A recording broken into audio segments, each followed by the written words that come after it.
Nessa sexta-feira temos mais uma rodada de amistosos antes da Euro e antes da Copa América. Temos também jogo importantíssimo para o Grêmio na Libertadores da América e jogo importantíssimo para o Internacional na Sul-Americana. Nos amistosos, que a gente segue tomando nota sobre como vem jogando as seleções da Euro e da Copa América, talvez o principal destaque desse sábado seja o Brasil enfrentando o México nos Estados Unidos. Esse jogo vai acontecer no Texas, num estádio para quase 100 mil pessoas. O Brasil do Dorival Júnior entra em campo e a gente vai poder conhecer um pouco mais, das ideias do Dorival. Lembrando que o Dorival já fez a sua estreia na seleção, mas naquele momento estava muito pressionado, Aquela vitória contra a Inglaterra e aquele empate contra a Espanha. E agora a segunda convocação do Dorival, talvez com um pouco mais de tranquilidade para trabalhar, mas a seleção só tem 2 amistosos antes do início da Copa América. O próximo amistoso será contra os Estados Unidos em Orlando. Além disso, nós temos Portugal e Croácia, excelente jogo para a gente observar por conta do início já da Euro, Faltam menos de 7 dias para a Euro, praticamente. E também temos Dinamarca e Noruega, apesar da Noruega não estar presente na Euro, vai ser um bom adversário para a gente conferir um pouco sobre as deficiências, os possíveis problemas da seleção da Dinamarca. E além disso, tem outros amistosos interessantes. A Hungria enfrenta Israel, a Suíça enfrenta a Áustria, que está numa fase muito boa, a Suécia pega a Sérvia com seus problemas defensivos. Tudo isso a gente vai comentar no planejamento de hoje. Meu nome é Theo Borges, esse é mais um Bom Dia Mercado, nosso planejamento diário sobre apostas e trade aqui no YouTube. Se você não é inscrito nesse canal, fica o convite para você se inscrever e eu espero conseguir te ajudar a fazer o melhor planejamento possível para esse sábado, dia 8 de junho. Começamos o nosso planejamento de trabalho 1h45, jogo de Portugal com a Croácia, que vai contar com o retorno do Cristiano Ronaldo. Teve uma apresentação mais tardia, A Federação de Portugal deu alguns dias a mais para o Cristiano por conta do final da temporada lá saudita. E se eu não me engano, o Rubem Neves também, do Al Hilal, também teve essa, entre aspas, regalia. E o Cristiano Ronaldo volta agora, já se apresentou e volta provavelmente para enfrentar nesse jogo aqui a seleção da Croácia. Dos últimos jogos entre Portugal e Croácia, nós temos aqui Portugal com uma cotação de 1,65. Eu não me lembro de uma vitória da Croácia, tá? Se eu não me engano, do que a gente tem catalogado, Portugal, acho que foi desde 96 ou desde 98, Portugal nunca perdeu para a Croácia, seja amistoso, Nations e Euro, Mas lembrando que a Croácia tem uma seleção muito forte ultimamente, A gente sabe que a Croácia tem vivido talvez o final do seu grande ciclo, infelizmente não conquistou muita coisa, Foi finalista em 2018, terceira colocada em 2022 na Copa do Mundo. Modric à frente da seleção, dominando o meio-campo. Uma seleção muito aguerrida, mas uma seleção que não conquistou nada. Muito parecida com a geração belga que a gente tanto fala, Mas é uma seleção muito forte. Portugal vem tendo um pouco de problema defensivo, se eu não me engano sofreu nos últimos 3 jogos, mas é uma seleção de poder ofensivo muito grande. Por isso o mercado confiando aqui em Portugal dentro de casa. Portugal chegou a tomar um susto para a Finlândia no último jogo, vencia por 3-0 e tomou 2 gols, mas acabou fazendo o 4º gol e resolveu a situação. Então o mercado confiante aqui em um Portugal que provavelmente vai ter um jogo difícil, mas que pode sim sair vencedor. Vamos analisar um pouquinho mais a fundo para ver se é isso mesmo, mas a gente já tem uma ideia do que o mercado espera dessa partida. Nos últimos jogos entre eles, olha só, na Nations, os 2 últimos jogos da Nations, tivemos jogos over. Portugal venceu por 3-2 fora de casa e venceu em casa por 4-1. Isso aconteceu em 2020. Em um amistoso, em 2018, 1-1. E em 2016, na Euro, Portugal venceu por 1-0. Então, em tempos recentes, a Croácia tem sido um pouco mais agressiva e tem conseguido marcar gols contra Portugal. Então, ambas marcam, por exemplo, aconteceu nos últimos 3 jogos recentes, Se a gente colocar aqui cenários mais próximos do que a gente está vivendo. Então, é uma Croácia que tem capacidade, sim, assim como fez a Finlândia, de ferir a seleção de Portugal. Utilizando os dados de Portugal nas eliminatórias da Euro, eu acho que são os melhores dados para a gente poder utilizar antes do início de fato da Euro. Portugal venceu os 5 jogos que disputou dentro de casa. Não foi aquele grupo extremamente difícil que colocaria uma pedra no caminho de Portugal para não se classificar, não era. Mas ainda assim foi um Portugal muito competente. E na minha opinião, por mais que não tenha sido um excelente grupo que Portugal pegou em relação às eliminatórias, eu acho Portugal uma das seleções favoritas para vencer essa Eurocopa, tá? Gosto bastante da seleção portuguesa. Portugal saiu na frente em 100% das partidas, ficou sem sofrer gol em 80% delas, marcou 21 gols e sofreu apenas 2, uma média de 4,60 gols por jogo, envolvendo marcados e sofridos. É muito forte. A Croácia fora de casa perdeu apenas uma partida, teve 3 vitórias, também teve uma iniciativa muito grande, é uma seleção que costuma sair na frente, ficou sem sofrer gol em 75% dos jogos, também assim como Portugal não sofreu tanto, 2 gols apenas, mas marcou apenas 6. Claro, aí a gente tem que ter um pouco de bom senso e entender que os adversários da Croácia foram um pouquinho mais difíceis.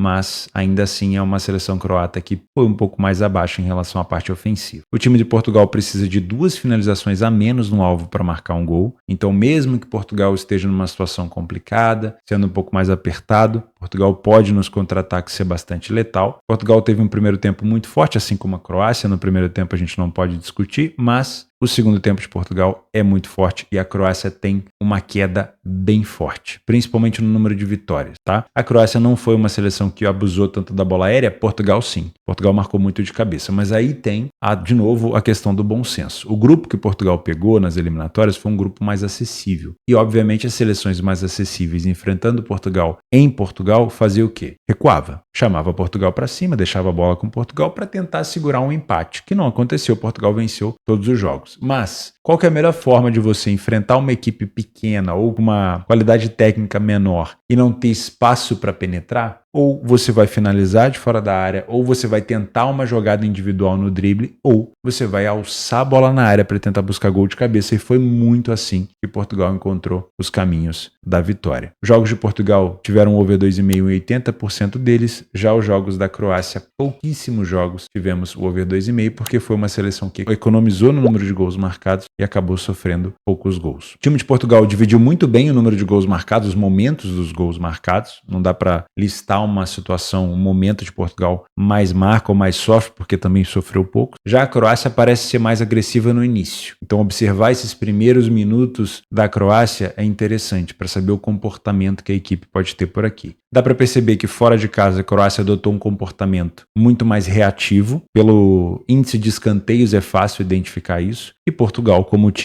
era a equipe mais forte do grupo de eliminatórias, acabou propondo o jogo em todas as partidas. O time de Portugal não é um time faltoso, assim como não é um time faltoso o time da Croácia. O principal jogador em relação a gols marcados de Portugal é o Cristiano Ronaldo, depois o Bruno Fernandes, que acabou marcando o 4º gol no último jogo contra a Finlândia. E do lado da Croácia, o principal jogador é o Kramaric, atacante do Hoffenheim, que a gente já conhece bastante. Também não podemos esquecer do Pasalic, que foi campeão agora da Europa League com a Atalanta, e obviamente o Modric. Para os brasileiros, Bruno Petkovic, se tivesse sido convocado, tem aquela lembrança do gol, né? Nas quartas de final contra a Croácia. Bruno Petkovic é um jogador que pode também aparecer nesse jogo, sem falar do Luka Modric, que é o maestro dessa equipe. Se você é um trader por aqui, me parece um jogo onde a Croácia tende a jogar um pouco mais recuada e Portugal tende a ter a bola, como foi nas eliminatórias. Porém, muito cuidado, porque Portugal não está enfrentando a Finlândia. Ele não está enfrentando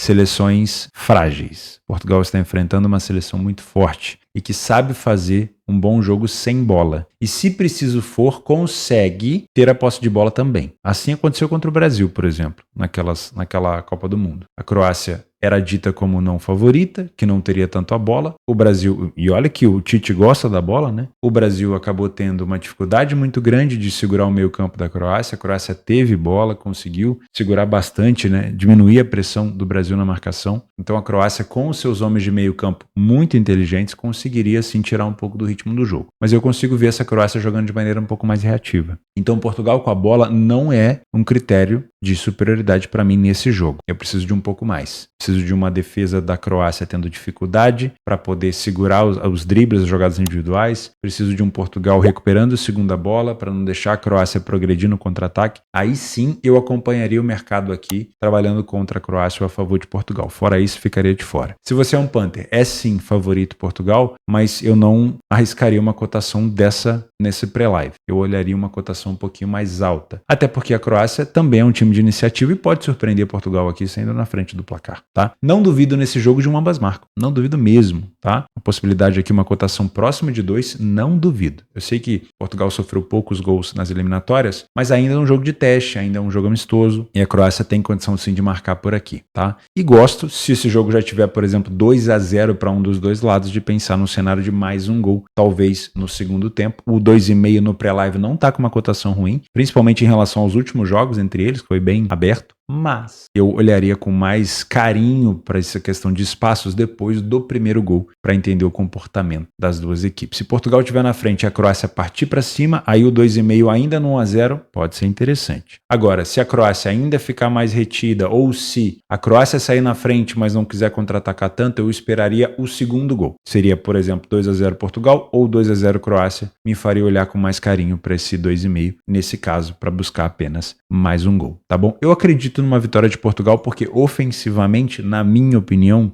é uma equipe muito melhor e é favorita para Euro, tá? Tem de onde tirar, mas eu não duvido que a Croácia possa aprontar também. Por isso, tomem cuidado. Às 7 horas da noite, o Grêmio entra em campo contra o Estudiantes no último jogo da fase de grupos da Libertadores. Esse é um jogo atrasado por conta de tudo que aconteceu no Rio Grande do Sul. O Grêmio enfrenta o Estudiantes em Curitiba, no Couto Pereira. O Grêmio precisa de uma vitória simples para passar para a liderança do grupo, né? Tem um ponto a menos que o The Strongest, se vencer vai a 12 e com uma vitória simples já consegue a liderança. Porém, o Grêmio também consegue a classificação na primeira colocação se empatar marcando 2 ou mais gols, tá? Então isso é importante. O Estudiantes não tem mais chance de nada. Isso facilita bastante a vida do Grêmio, né? Não sei nem se o Estudiantes vai trazer alguns titulares para cá. Pode ser que isso interfira, talvez, na questão de coeficiente ali da Conmebol, mas não faria muito sentido o Estudiantes se esforçar tanto. Afinal de contas, o máximo que o Estudiantes conseguiria em caso de vitória seriam 7 pontos e com 7 pontos não dá para alcançar o Huachipato, então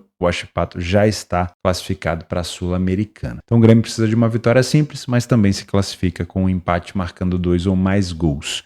Caso o Grêmio termine na segunda colocação, né? Se o Grêmio não conseguir vencer o Estudiantes, se o Estudiantes segurar um 0-0 ou se o jogo for 1-1, o Grêmio vai enfrentar o Fluminense. E aí entra no chaveamento, caso passe pelo Fluminense, de Galo e São Lourenço, né? Mas obviamente vai enfrentar aqui o atual campeão da competição, não vai ser nada fácil. Se ficar na primeira colocação, o Grêmio vai lá pro outro lado enfrentar o Peñarol, 5 vezes campeão da Libertadores. Evita o Fluminense, atual campeão, mas enfrenta o Peñarol. Talvez o Peñarol não esteja no seu melhor momento da história, mas também é um time com uma tradição muito grande na Libertadores. E aí, caso passe pelo Peñarol, entra aqui na disputa com Bolívar e Flamengo, né? Então, o Grêmio ficando na segunda colocação, fica do lado esquerdo do pote, né, do chaveamento. Se ficar na primeira colocação, vai para o lado direito do chaveamento. Segunda colocação, Fluminense. Primeira colocação, Peñarol. Utilizando o PDF de apoio, nós temos um Grêmio no Campeonato Brasileiro que ainda fez poucos jogos. Lembrando que o último jogo do Grêmio no Brasileirão foi uma derrota para o Bragantino em casa. Tô pegando jogos só dentro de casa. O Grêmio até saiu na frente em 67% dos jogos, o que é interessante. Ficou sem sofrer gol também em 67% dos jogos, mas são poucos jogos, né? Pra gente poder analisar. Já o Estudiantes jogou várias vezes fora de casa na Argentina. Teve um número de aproveitamento aqui saindo na frente em 56%.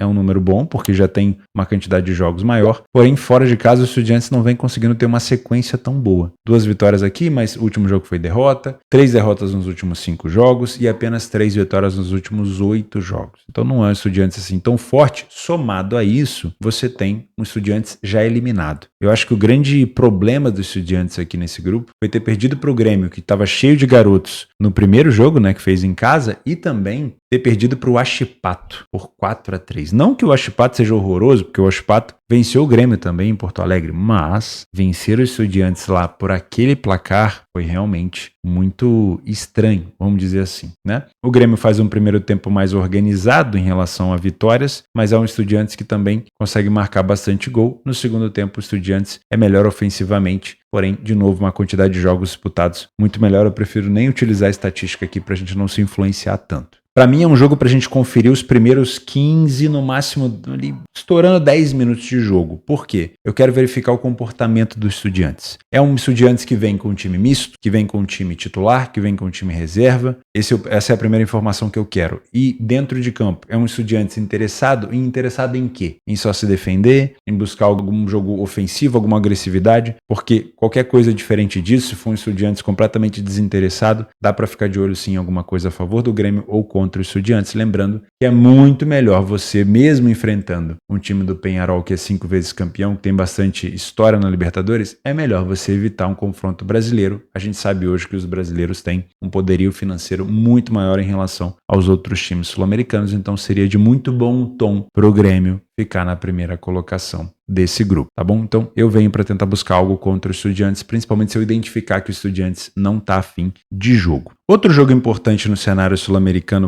para um time brasileiro é o último jogo do Internacional na Sul-Americana. Infelizmente, por conta da derrota em casa para o Belgrano, o time do Internacional não vai conseguir disputar a primeira colocação. Então, o máximo que o Internacional vai conseguir, caso vença no confronto direto aqui ao Delfim, é disputar os playoffs da Sul-Americana, ou seja, disputar uma partida antes das oitavas de final com um dos terceiros colocados da Libertadores, tá? Então é muito importante essa vitória. Eu já vi o Internacional vacilar como mandante com cotação menor. Por exemplo, o jogo contra o Royal Tamoiapo em casa, o Inter começou com uma cotação de 1,06 e não ganhou. E lembrando que o empate aqui dá a classificação para o Delfim. Então, vamos tomar um pouco de cuidado com essa cotação do Inter. Porém, qual vai ser o comportamento do Delfim? Isso aí a gente só vai saber ao vivo. O Inter deve vir para cima para tentar massacrar o adversário. Se o Delfim vier para se defender, quem vem para tentar buscar só o empate, na minha opinião, acaba se complicando. E se a gente pegar os últimos jogos do Delfim no campeonato dele, foram 7 jogos jogados fora de casa e nenhuma vitória. 6 derrotas e 1 empate. Então, dá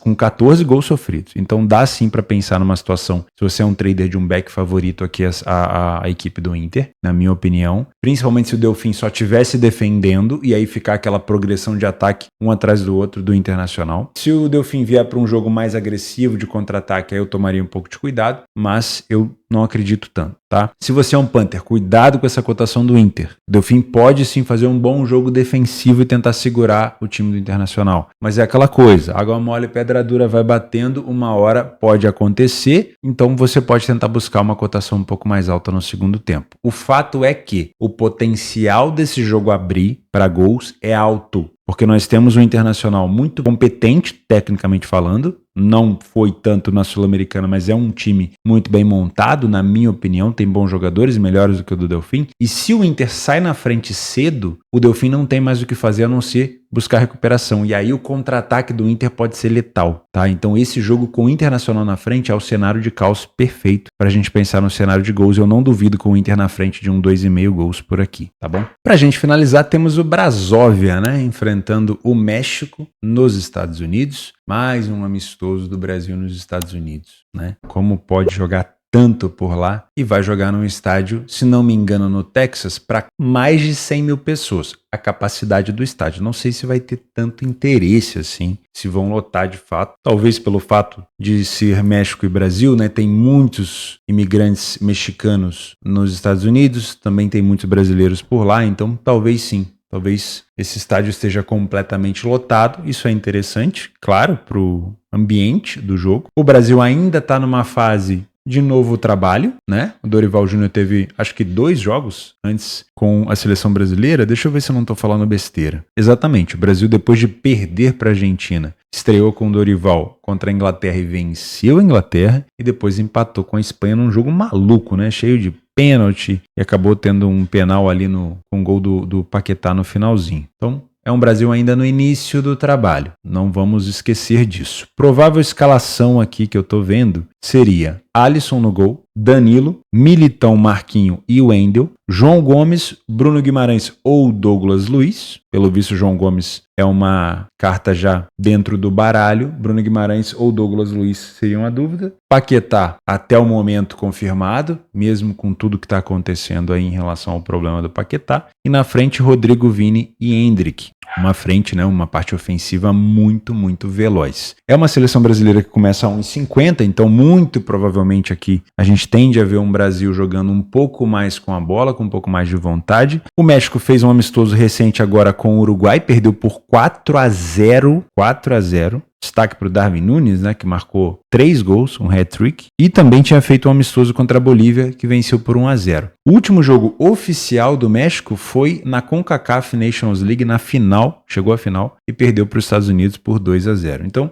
é uma seleção do México provavelmente que já vem com um trabalho mais montado, mas não sei se é uma seleção assim tão forte, né? Isso é verdade. O México vai estar presente na Copa América e estreia no dia 22 contra a Jamaica. Se não me falha a memória, o grupo do México, deixa eu conferir que já me falhou a memória, Equador, Jamaica e Venezuela no grupo do México, né? O Brasil no grupo D pega Colômbia, Costa Rica e Paraguai. Eu nesse jogo do Brasil, sendo bem sincero, eu tô de curioso, tá? Ainda é início de trabalho, eu quero entender qual vai ser de fato o comportamento do Brasil agora que a pressão já passou, porque colocaram o Dorival lá num jogo contra a Inglaterra, meus amigos, e é o seguinte, você tem que dar resultado. E a escalação já mudou um pouco, né? Alguns jogadores que ele tinha levado não levou mais. E agora eu quero entender, agora no momento talvez sem tanta pressão, eu sei que a Copa América já está batendo na porta, mas é um momento com menos pressão. Você vinha de uma derrota para a Argentina, se eu não me engano em casa, né? E aí você tem uma situação de troca de treinador, você assume a seleção brasileira, dá aquela respirada, vence a Inglaterra, empata com a Espanha num jogo que a Espanha jogou bem. A Espanha jogou bem naquele jogo, né? Então acabou sendo, acho que um trabalho positivo nesses 2 primeiros jogos, mas agora Dorival já está na sua segunda convocação, já teve mais algumas oportunidades de treinamento. Então eu estou de curioso. Eu não estou aqui para tentar prever o futuro com vocês. Acredito que, tecnicamente falando, exista um grande abismo aqui. Agora, se esse time já vai dar liga ou não, eu não sei. A minha primeira dúvida com esse ataque veloz do Brasil é saber se o Brasil vai fazer um jogo de proposição ou um jogo de contra-ataque, um jogo mais reativo. Porque, convenhamos, Vini Júnior, Rodrigo e Endrick, né? O Endrick também está indo pro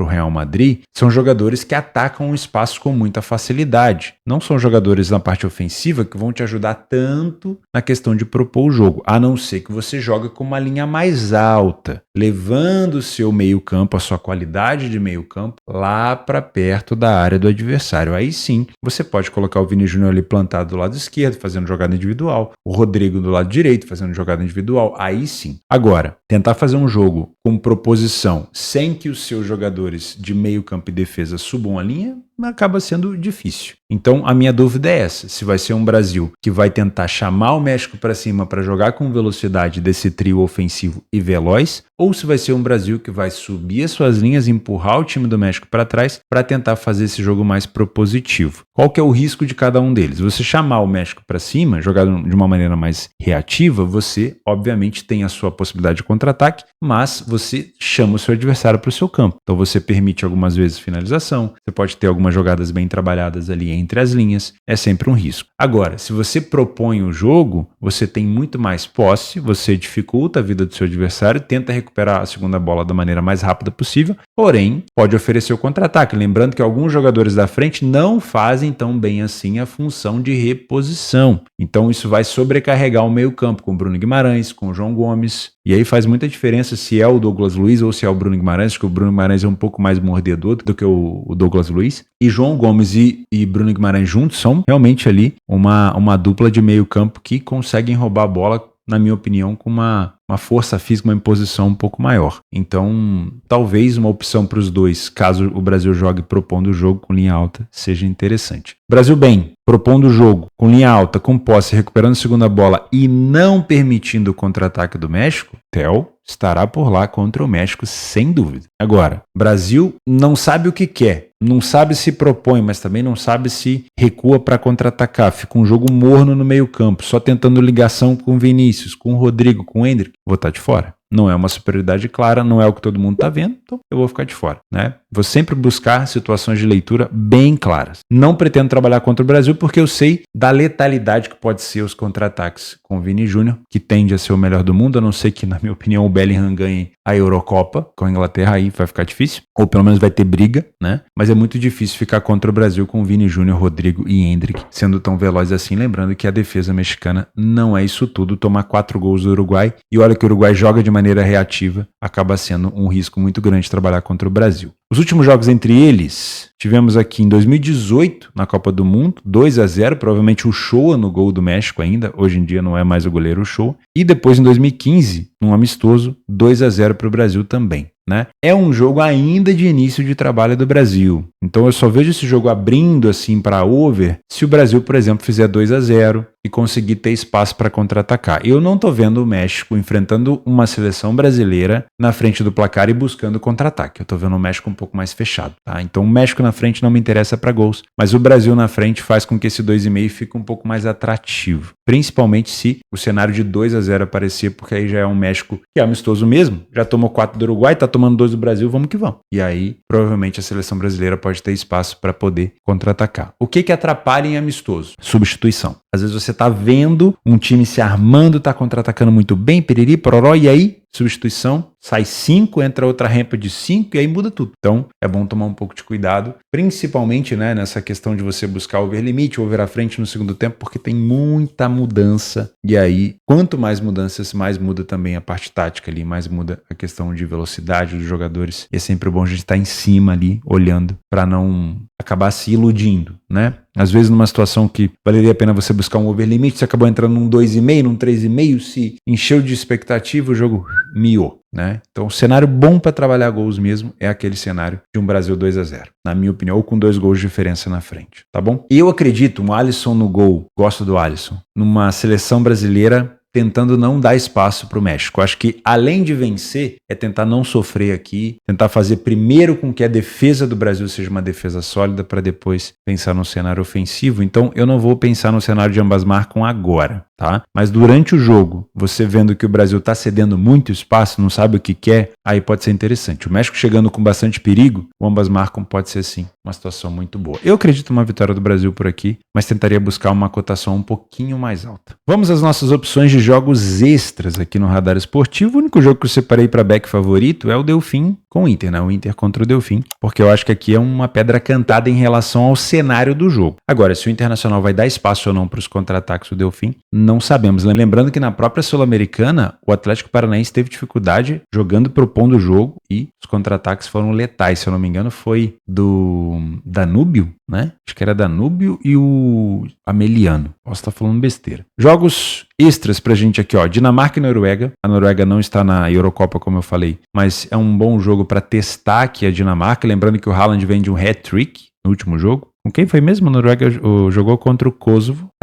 Série B do Campeonato Brasileiro, 5h30, 5 horas. Guarani e Operário, CRB e Botafogo, que venceu o Santos recentemente, e Amazonas e Brusque. Depois, Estados Unidos e Colômbia, bom jogo também para correção de preço. As duas equipes estarão na Copa América. Os Estados Unidos estreia no dia 23 contra a Bolívia e a seleção da Colômbia pega o Paraguai na Copa América. O Grêmio com o Estudiantes, eu também estou bem inclinado para tentar buscar algo contra o Estudiantes, se ele não estiver tão interessado. México e Brasil. Nos outros jogos complementares tem Eslovênia e Bulgária, Letônia e Lituânia, Suíça e Áustria. Bom jogo, as duas seleções na Euro. Hungria e Israel. A Hungria é favorita, mas eu não duvido que Israel possa aprontar aqui, principalmente marcando gols. Suécia e Sérvia, sempre um problema a defesa sérvia, mas a Suécia também não fica atrás em relação à defesa. Mas é bom ficar de olho, porque o Isaac é sempre um jogador a ser observado do lado da Suécia. Temos playoffs na segunda divisão da Espanha, com Oviedo e Eibar. Estônia e Ilhas Faroé é um jogo bem alternativo. Bélgica e Luxemburgo, ficaria de fora por conta da cotação da Bélgica. Espanha e Irlanda do Norte, ficaria de fora por conta da cotação da Espanha. E Copa da Argentina, segunda fase, Platense e Huracan. São só jogos complementares, não é uma indicação para você fazer nada, é simplesmente jogos que às vezes você, né, acabou passando despercebido no seu planejamento, que você, se tiver um horário, pode acrescentar dentro da sua grade de jogos para você observar. Vou ficando por aqui, muito obrigado pela sua companhia, juízo, cuidado, né, principalmente em jogos da seleção brasileira, a gente fica mais ansioso, com uma expectativa maior, quer fazer a aposta de qualquer maneira para mostrar postar para fulaninho, para ciclaninho, para postar no Instagram. Calma, tá? Vai devagarzinho, com sua metodologia no debaixo do braço e a gestão do outro braço sempre em frente. Até amanhã.